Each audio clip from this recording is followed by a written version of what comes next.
It's time for you to reach more of your clients with permission-based marketing.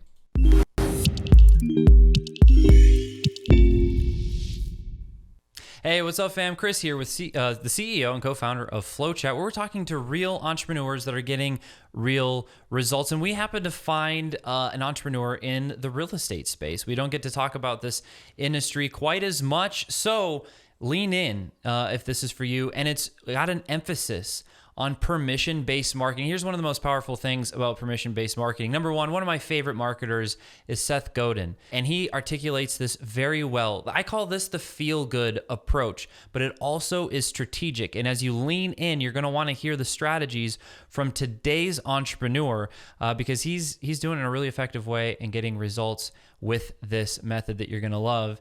So let me introduce you to Frederick. Frederick Howard, how's it going? I'm doing well. How are you doing, Chris?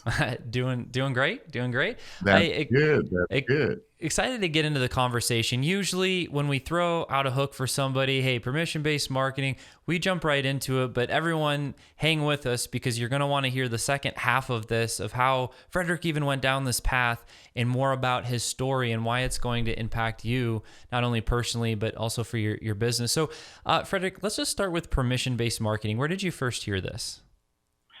Well, I first heard it when I started in real estate. I've been in real estate for 20 years now, and I've always been in front of people, but I've always been shy. Can you believe Mm. that? I've always been shy.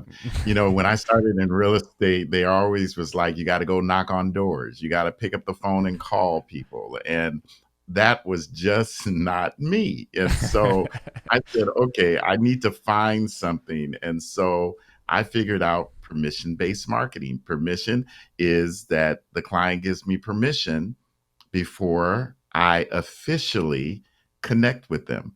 Even though I'm connecting with them to get the permission, I want more permission from them to be able to talk to them. It's articulated really, really well, and I'm pretty sure there's a lot of people listening, watching that feel exactly what you described. Like I feel like I'm invading someone's space. I don't want to like Mhm. ruffle feathers. It's that personality type. Maybe there's more introverts that I don't know if you're an introvert, Frederick, but I know there's other introverts that say those things typically on I don't want to be that kind of person. And the reality is, and I'm glad you're sharing some of your breakthroughs with us here today, Frederick. The reality is all personality types are succeeding currently and have in the past and will in the future in business.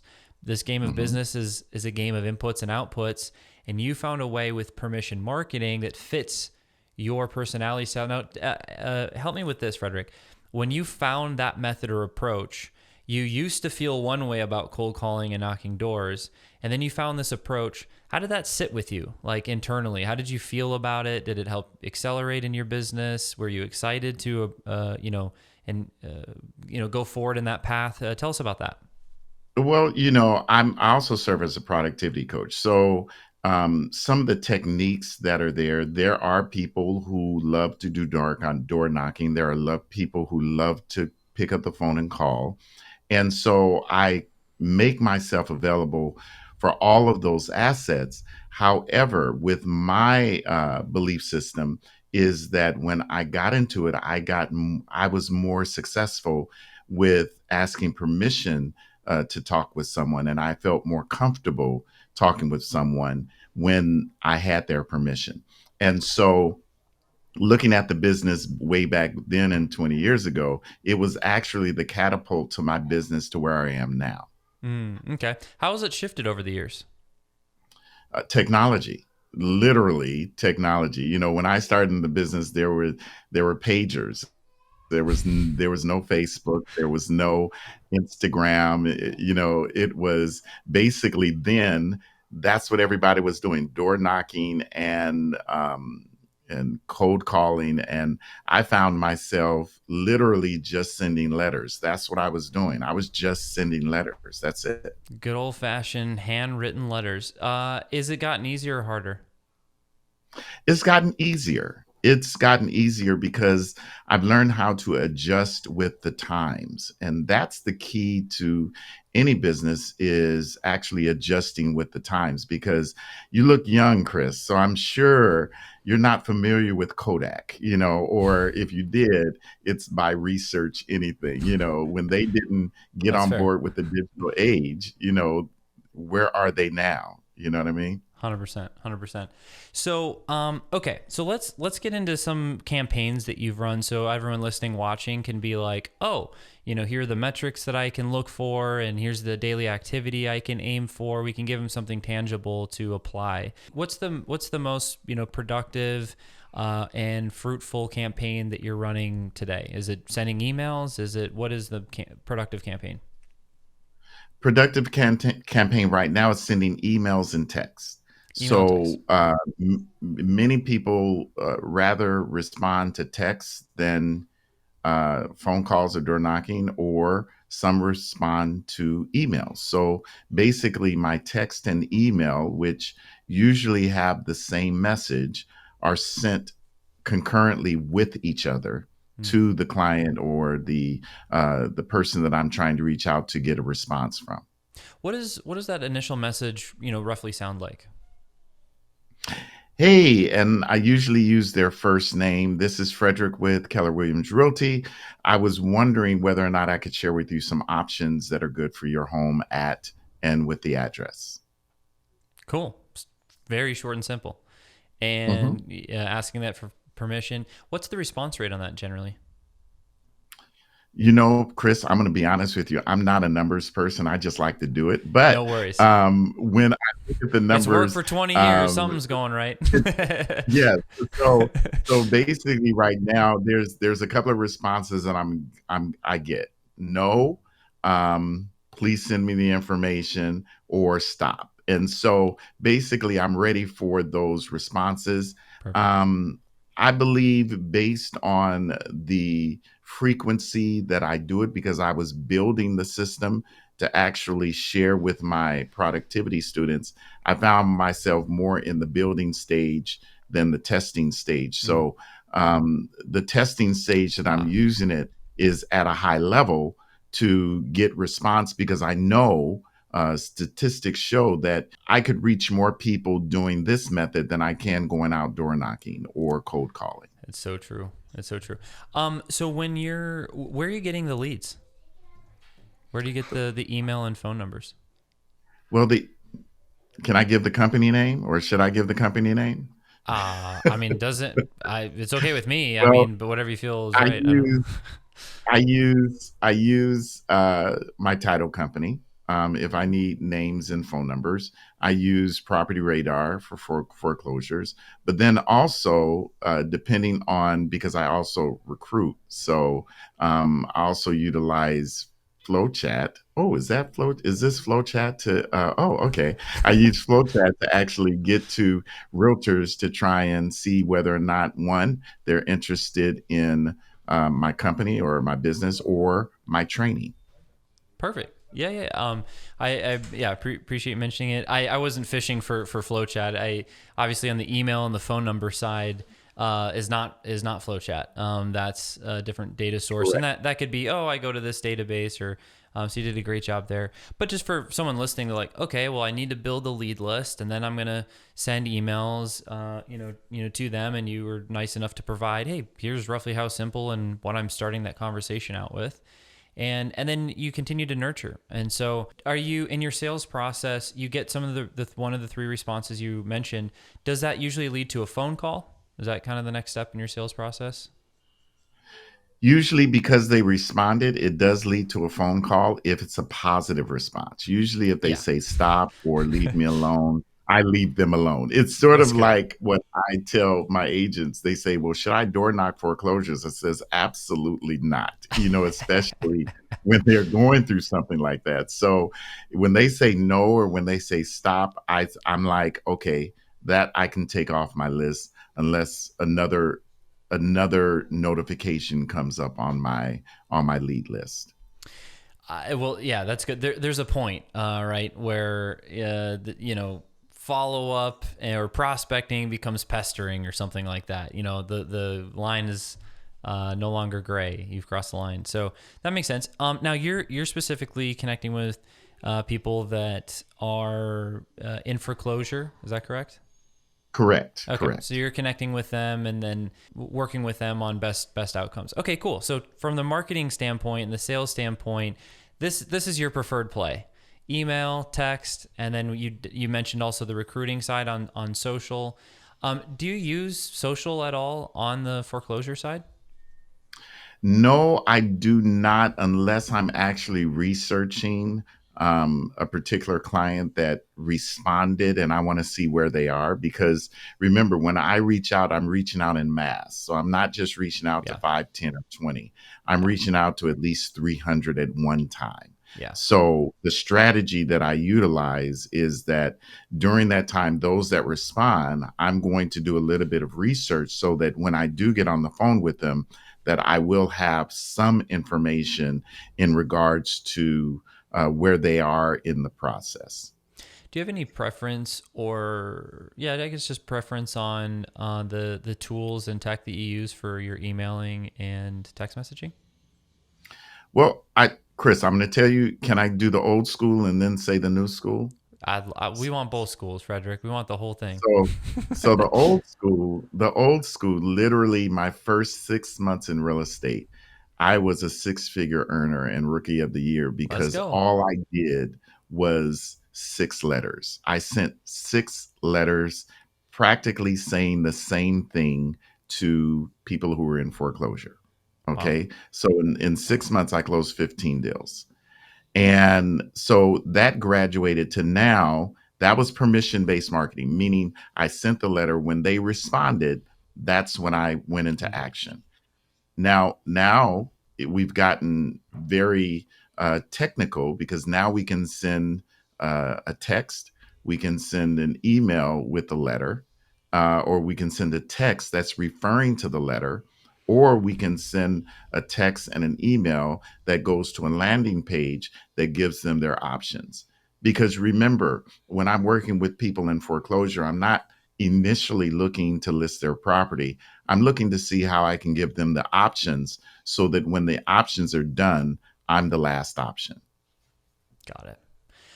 It's still following that permission-based framework throughout the customer journey, which I'm sure in the consumer market is rare. Everything that's do this, deal now, da, da, da. There's a lot of Yeah, pressure, and it's like, you're asking a question versus leading with a command or demand. Um, correct. so it's a very effective approach. Now, this being said, so you've been running this play. I like the old school, the new school parallel, a little bit more complex now with the tech. But there's something really big that I want to highlight here that I hope everyone listening, watching is catching. He said Frederick mentioned that how he approached foreclosures 20 years ago and the result that he got. And we've fast forwarded 2 decades and he's still focused on the same thing. How often do we switch as an entrepreneur from thing to thing to thing? Here in Vegas, Panda Express is everywhere, right? But Mhm. the founder has probably one of many humble abodes. One of them is here in Vegas, and a fellow entrepreneur was in town at a really nice place talking with him. Said, "What's the secret?" And Frederick, do you know what his response was? What was his response? He said, "I got really good at making orange chicken." Like that was, Wow. and so it's like everyone love Panda Express, hate Panda Express. You know that they make orange chicken, and it's been on the menu Mhm. forever, for decades. And so his point was very simple, and it embodies exactly what you're indirectly sharing with everyone right now. And it's like, I've done this one thing in real estate for 20. Now I'm sure you've accomplished other things, even on your different Exactly. profiles. You're a dynamic person, but in vocationally, listen, for 20 years we focus on this one thing, and so iteration, you adapt with technology. I think that's today's world. Things are changing so fast, but when you find a particular market and you find a particular pain point or problem in that market and you get really good. You don't have to be crazy special, the next unique voice or personality. If you just solve one problem really well, you are very useful to a lot of people, which still only represents maybe 0.001% of the market, but you could still do $1 million a year. Like when those filters come, that they've brought me a lot of clarity and peace. And Frederick, you're somebody that has just done this so well. I think that your focus and wisdom is really good for really any generation, but definitely more my generation and people listening, watching. So I appreciate that. Just want to highlight, I'm off my soapbox, my Thank rampage you. over here. Thank Yeah. you. Stay up there. Go ahead, talk. I love your soapbox. So let's learn. I'd like everyone to be able to get to meet Frederick. We've been chatting, online for a couple of years, coming up on 3 years, and appreciate you being a part of the FlowChat community over the years. But I'd like everyone else to get to know you. So you've been in real estate for a while, but who else is Frederick?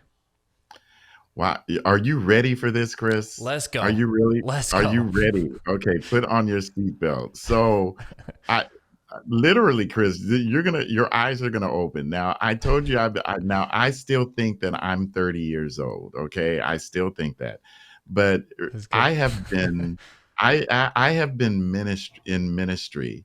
Literally, I've been a preacher for 38 years. Oh my I goodness. have Okay. been I have been a pastor for 27 years. Oh my gosh. I'm a father of 3, a husband of 1, a grandfather of 2.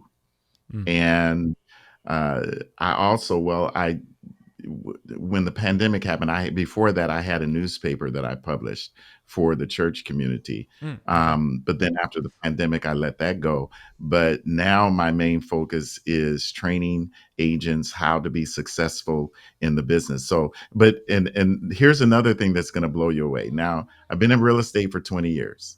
Okay. Literally, I was a hairdresser for 17 years. Oh my gosh. Okay. Okay. I was a hairdresser for 17 years. I owned my own salon for 17 years. Oh my gosh. So, and Well, there goes my focus soapbox. I'm just kidding. I'm just kidding. yeah, so, and people say, how do you balance so much? Now, mind you, when I did those 15 deals, and I often tell my students, I say, when you're coached by me, it's the wrong person, because you cannot tell me that you can't make business because you're working full time. Because when I did those 15 deals, Yeah. I was working full time. Listen to this. I was working full time at the airport from 10 to 6. I went home from 7 to 12. I was asleep. And then from 1 to 5, I was at the office. And then on the weekends, I was doing hair, and throughout all that time, I was a pastor. So when you give me excuses saying that you can't make it in this business, it falls on deaf ears, because been there, done that, So, and the saying that says you're jack of all trades and a master of none. Mine is, I'm a jack of all trades and a master at the one that I'm working on at the time. Well, I think I'm having fun with like the focus piece, and there's still to bring it back to validity and credibility. There's still a common theme. You didn't start one and stop it every year. Like you were decades in. Even though you did multiple things, you're the Renaissance man. But you did it for like all of them for at least 2 decades or 4 decades, and going and still going. So making me old. Now you're making me real old. No. but you're still 30 though, so you're good. Yeah, exactly. So that being said, like it's cool that when you apply yourself, you go all in, and you hang there until you achieve the level of success that you want. Versus quit or give up, and you're like, not only am I doing this, I'm also doing another thing at the same time. So I definitely think the world needs a lot less whining and complaining, uh, Hmm. taking on a lot more responsibility. But my personal worldview or belief is that we're all capable of so much more than we really realize. Discomfort isn't as welcomed, but sometimes it's the best gift. Uh, so, Hmm. okay, so you got a few things going on. Here's what I'd like to hear about. And there's not very many people that have done both well and seen the success that you have, and that it's this: being in ministry and being in the marketplace. There's let's go to mindset, because in the American Christian, we'll call it bubble or industry, there's a lot of, I would say, unhealthy and false views of money, and view on the marketplace. You live in both. How has that affected ministry, and how has that affected you being in the marketplace? Tell us about your experience there. Well, everything I do evolves around ministry, whether it be business, everything I do. And see, don't get the misconcept of ministry. My ministry is not, oh, church, church, church. Ministry is helping people at their lowest moment excel, helping those that are at their highest moment not to look down at the ones who aren't where they are. Hmm. So my method is, wherever I am, you're going to see Frederick, whether it's in the church house, whether it's in the mansion, whether it's in a place in South Central. This is what you're going to see. You're going to see me helping people. Our motto at church is build lives and impact people. My motto with real estate is, uh, whether buying or selling, the first one moving should be your realtor. All of that is, I'm the one that's the focal point in your life at the time to help you get to where you need to be. Hmm. Cool. I like that. I like that. So, what I hear you say is, I'm one person. I'm the same person in all the different environments, and I'm here to serve. Exactly. And Exactly. ministry is serving people. It's not a location. That's it's really powerful. That's really powerful. So, do you feel that that helped you approach? I mean, because you're in ministry before the marketplace. So, do you feel like Right. that gave you an Right. advantage in going into the marketplace? It did, because it forced me to do what I did 20 years ago. Because 20 years ago, when I got into the market, I had a coach, and the coach said that you have to reach out to your sphere of influence. And I said, my sphere of influence is in the church. That's where I spend most of my time. I said, I feel it unethical for me to share with them the business that I'm in. And my coach told me one thing. He said, well, you have to talk to somebody if you're going to be successful in business. And when he said that, that was the initiation of my permission-based marketing. So then, since he Mm, said, I have to talk to somebody, I went to people that I didn't know. I went to people who were in cool. foreclosure, and I sent them letters. And that's where I started my permission-based marketing journey. Interesting. You were faced with multiple problems, and you said, "Here's my ingredient and criteria. Hey, this would work in this format, in this way."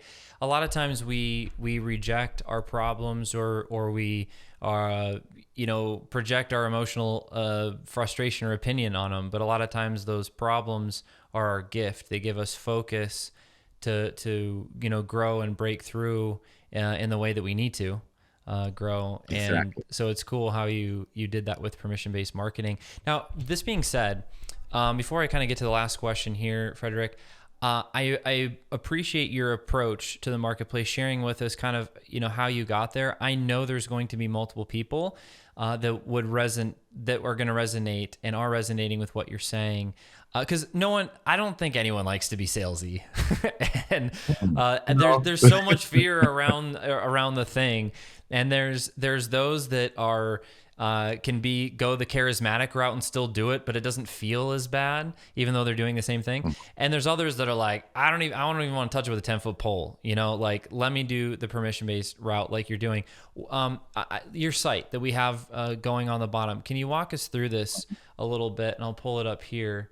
LeadBlitzMarketing.com. LeadBlitz Yeah. Marketing AI, but the domain is LeadBlitzMarketing.com. Walk us through this. You just say that again. Just walk us through the site here. What can we expect? How is this useful for us? So again, this site is your all-in-one marketing platform. Everything you need in regards to marketing your business, creating your brand, all of that is in this platform. One thing that you look at is many people don't understand is that most people, when they're doing business with you, most times they're going to Google you. And so I tell people, if you want to know about me, go ahead and Google me.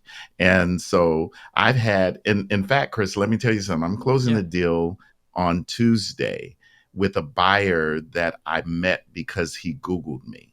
And when I asked him, well, do we need to meet? He said, no, I already trust you just by looking at your Google reviews. And so one thing that So this good. platform does, it allows you to learn how to connect your Google platform, how to connect your YouTube, your Instagram, your WhatsApp. All of that is included in this program that you can gain clients on autopilot. Just imagine you had business in the past and now you want to reactivate them. Well, you can go into this system and click a button, put a tag on it, and it can automatically reactivate all of your clients. Because again, most times we don't reach out to our clients is because we're afraid of what they're going to say because we haven't Yeah. reached out to them before. Yeah. So this allows you to do that with messaging. You can collect payments. Automations in regards to um, uh, your leads that are coming in. You also have an AI component. So, an AI component means that when someone texts you or when someone emails you, it actually responds with your voice. And when I say your voice, your attitude, because you're going to build in the AI who you are, where you work, the questions that are frequently most asked that people can waste your time on the phone asking you these questions, but now the AI will respond in retrospect to that. And then the next time you talk with them is basically when they book an appointment on your calendar. Oh, yes, I did say that, right? This program can allow it to book an appointment on your calendar. So, take for instance, I work with buyers. I work with buyers that are, or I work with a company that refers me buyers. And the only time I talk with them is one, when they get my introductory email, my introductory text, they get to my survey, they get to my calendar and they book my calendar and then I meet with them. So all of the other stuff is done in the beginning without me even lifting a finger. All I do is put them in my system and tag them what I want to tag them, and it's automatic from there. Boom. Some words that most business owners know and love. Automated workflows and multiple Yeah, processes happening. Yeah, you build it and they will run. So right. this is good for somebody that's in real estate. This is good for This is good somebody in for yeah. anybody. This is good for any business. Any business you're in, this is good for. Right on. Well, I appreciate it. Hey, Frederick, as we wrap up here, the question that I like to ask people is essentially why. I'll give you a second to think here, but why do you do what you do? And this is why I asked the question. People that provide a product and service, whether it's via ministry or the marketplace, if they're an entertainer, entrepreneur, athlete, musician, they're putting themselves out there and they're creating. It's a very vulnerable spot, and rejection will come. It's inevitable. Mhm. But there's a certain person that continues to choose to do that. You're somebody that's chosen to do that for decades, and still at the ripe age of 30. How do you keep pressing through, and why do you keep pressing through? What drives you?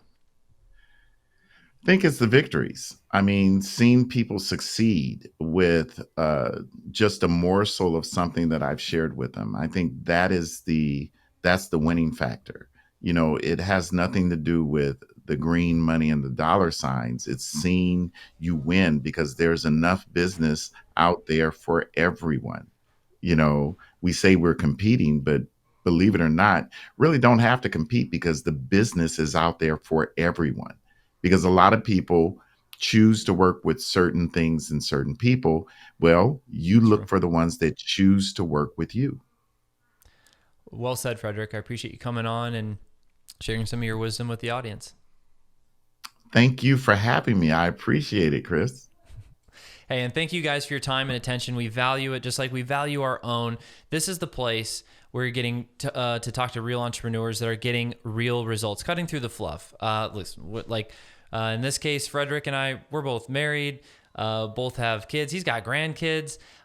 So we get it. We're running business. It's not easy. And entrepreneurship can be lonely, but it doesn't have to be. And this is the place where you can connect with other entrepreneurs that are finding a way just like you are. So appreciate you. We'll have more great content coming your way.